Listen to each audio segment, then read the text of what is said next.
అమ్మ ఇది వచ్చే మీరు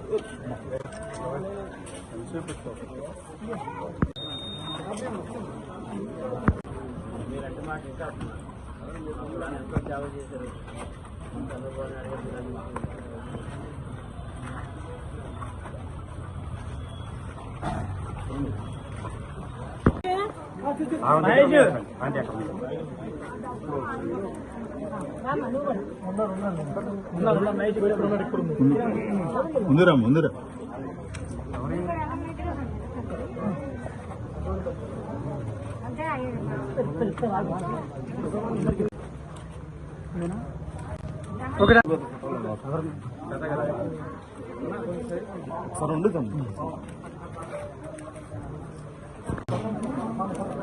సార్ ఓకేనా సార్. ఈ రాష్ట్రానికి ముఖ్యమంత్రి అయినప్పుడు ప్రజల వద్ద పాలన తీసుకొచ్చిన చంద్రబాబు నాయుడు గారు ఎన్డీఏ కూటమి అధికారంలోకి వచ్చిన తర్వాత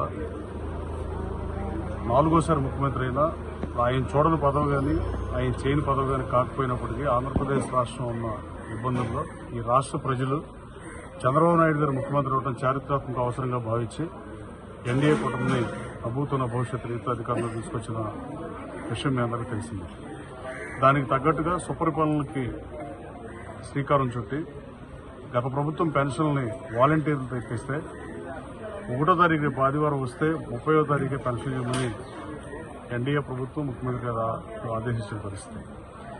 వాలంటీర్లు ఇచ్చే పెన్షన్ని శాసనసభ్యులు అలాగే మంత్రులు ముఖ్యమంత్రి గారు స్వయంగా ఆయన కూడా పాల్గొని ఇవ్వటం, తద్వారా మనం పెన్షన్ తగ్గు వచ్చినప్పుడు ఈ ఇంటింటికి వెళ్ళేటప్పుడు సమస్యలు తెలిసిన అవకాశం, అలాగే మనం వరదలు వచ్చినప్పుడు విజయవాడ నగరంలో కేవలం బుడమేరు బ్రీచ్ల్ని ఓడకపోవడం వల్ల ఆ పాపం గత పాలకులు కాదని అడుగుతున్నాం.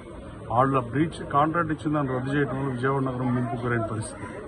మళ్ళీ దాన్ని రీస్టోర్ చేయడానికి ముఖ్యమంత్రి గారు బస్సులో ఉండి 11 రోజులు కలెక్టరేట్ నుంచి నడిపి విజయవాడ నగరాన్ని పూర్వస్థితి తీసుకొచ్చిన పరిస్థితి. అలాగే శాసనసభకు రాకుండా నాకు మైక్ ఇవ్వట్లేదని చెప్పడం అమానుషం. వాళ్ళు వస్తే వైసీపీ పార్టీ వస్తే మైక్ ఇవ్వకపోతే మైక్ ఇవ్వట్లేదని చెప్పాలి, కానీ అసలు రాకుండానే మైక్ ఎవరు అంటే అసలు మేము ముందే నన్ను పిలవద్దు, మేము రాము ఫంక్షన్ లాగా అత్యంత దారుణమైన పరిస్థితులు రాష్ట్రంలో నెలకొన్నాయి.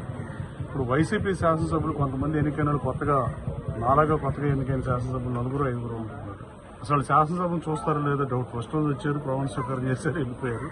రాబోయే కాలంలో వాళ్ళు పబ్లిక్ మైండ్ ఇచ్చినప్పుడు వాళ్ళ పబ్లిక్ సమస్యల్ని అసెంబ్లీ చర్చా వేదికగా అసెంబ్లీలో సమస్యల పరిష్కారం అంటే శాసనాలు చేసే అసెంబ్లీలోనే పరిష్కారం అవుతుంది. కాబట్టి మీ ద్వారా వైఎస్ఆర్ కాంగ్రెస్ పార్టీ శాసనసభ్యుల్ని జగన్మోహన్ రెడ్డి గారిని శాసనసభకు రమ్మని కోరుతున్నాను. Thank you.